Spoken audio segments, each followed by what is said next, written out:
Unajua kuwa unaweza kuitambua simu feki ya iPhone dhidi ya original kwa kuitazama kwa macho tu. Njia nyingine ambazo watu wanazitumia kuweza kutambua iPhone feki ama original zinakulazimu kuishika simu na kuweza kubonyeza baadhi ya kodi ama kwa kuweka application ili iweze kusoma information za hiyo simu husika.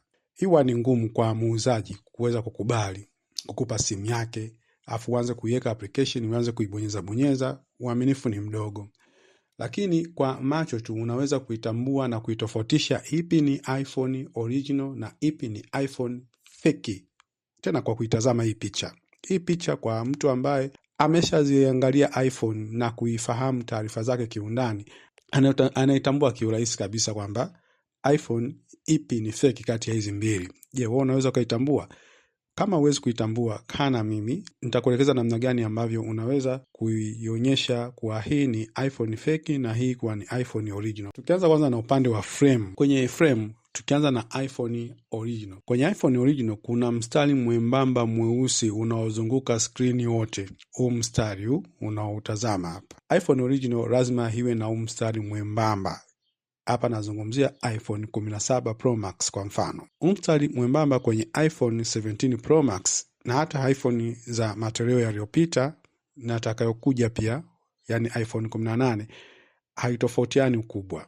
Ukubwa wote upo sawa. Ukitazama kwenye hii picha ya kushoto ambayo inawakilisha iPhone fake, mstari unaozunguka screen pande wa frame ni mikubwa. Hii mistari meusi ni mikubwa na inatofautiana size kabisa. Kwa hiyo kwa namna hii tayari inakupa picha kwamba hii iPhone ya kushoto ni iPhone fake. Hebu itazame hii screen upande wa juu. Utaona mstari unaozunguka screen ni mwembamba, alafu upande wa chini hii mstari unaozunguka screen kwenye upande wa chini ni minene. Size imeongezeka. Tekniki nyingine unaweza kuitumia ni kwa kutazama kamera.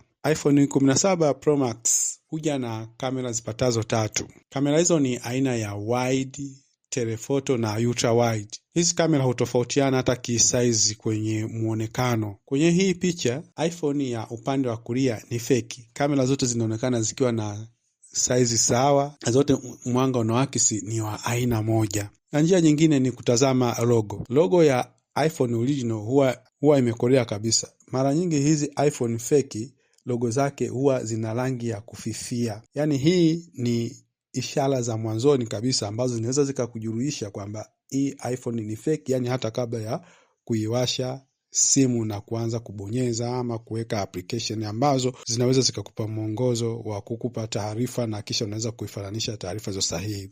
Lakini hapa kuna kitu kimoja ambacho unatakiwa ukizingatie kabla ya kununua simu yoyote ya iPhone. Kabla ya kununua simu yote iPhone, jambo la kwanza, jaribu kuipitia hiyo simu mitandaoni na kuisoma ili uelewe sifa zake, muonekano wake kiundani. Tofauti na hapo, naweza nikakuhakikishia unaweza ukajikuta umeuziwa iPhone fake na ukapigwa hela nyingi kwa simu ya 150,000 ama ukajikuta umenunua simu ya Android. Subscribe kwenye channel yetu ili uweze kuzifahamu simu kiundani zaidi.